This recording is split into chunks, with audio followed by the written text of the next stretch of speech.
はい、皆さんお疲れ様です。私はノーマ先生です。よろしくお願いします。So, yun po no. For today's video po natin minasang is share ko po sa inyo mga tips and then ano po yung ginawa kong pag-aaral po to sa pag-take na JLPT exam, or in short is Japanese language JLPT. Okay, Japanese language proficiency test. Okay? So sa lahat po ng magte-take ng exam, especially this December. So ilang days na lang po, no. So papakita ko po sa inyo, or i-share ko po sa inyo yung tips, okay, kung paano po ako pumasa from N5, N4, N3 and N2. Okay? So sa mga hindi po naniniwala or sa mga ayaw pong, baka sabihin nyo nagloloko lang po ako dito, or baka sabihin nyo na hindi po totoo yung sinasabi ko. So meron, papakita ko po sa inyo.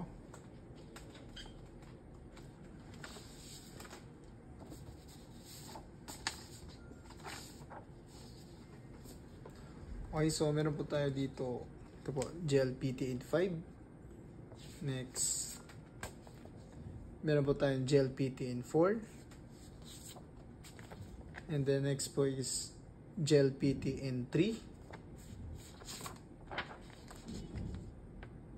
And next is JLPT N2 po. So ngayon po is this coming December po is magti-take po ako ng JLPT N1.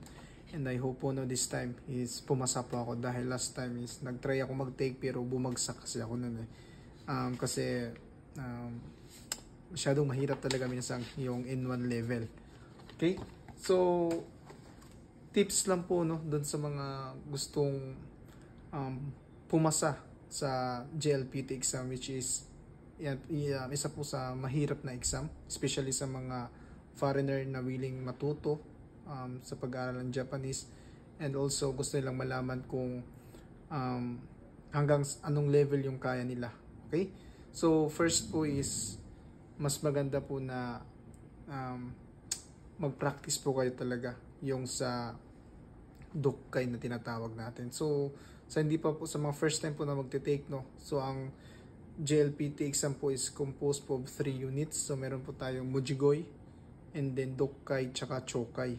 So sa Mujigoy po is mostly nilalaman nun more on vocabs. So the more na meron po kayong vocabs, kanji, so yun, malaki po yung makuha nyo nun.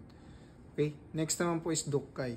Okay, so sa Dokkai naman po is meron tayong, Dokkai means reading comprehension. Ibig sabihin, may mga paragraph, babasahin nyo po, and then iintindihin nyo, and then at the end of the paragraph is meron pong tanong, and then hahanapin nyo po doon sa paragraph na yun yung tinatanong. Okay, so doon naman po tips ko po sa inyo is dapat po mabilis kayo magbasa. So kung feeling nyo po ngayon mabagal kayo magbasa, so maliit po yung chance natin na maipasa yung Dokkai unit. Especially po may time limit po yan. So pag mabagal pa kayo magbasa, so ibig sabihin nun kakainin kayo ng oras. So possible hindi nyo matatapos yung lahat sagutan, and then ibig sabihin nun lugi kayo pag ganun. Okay? So as much as possible, dapat mabilis po kayo magsagot, and then mabilis yung understanding, and then mabilis po kayo magbasa. So yun po yung isang tips ko. And then sa Chokai naman po, doon po sa mga hindi pa nakakapunta ng Japan, medyo mahirap po to sa inyo, kasi hindi nyo po na-try yung environment kung saan puro Japanese yung nagsasalita.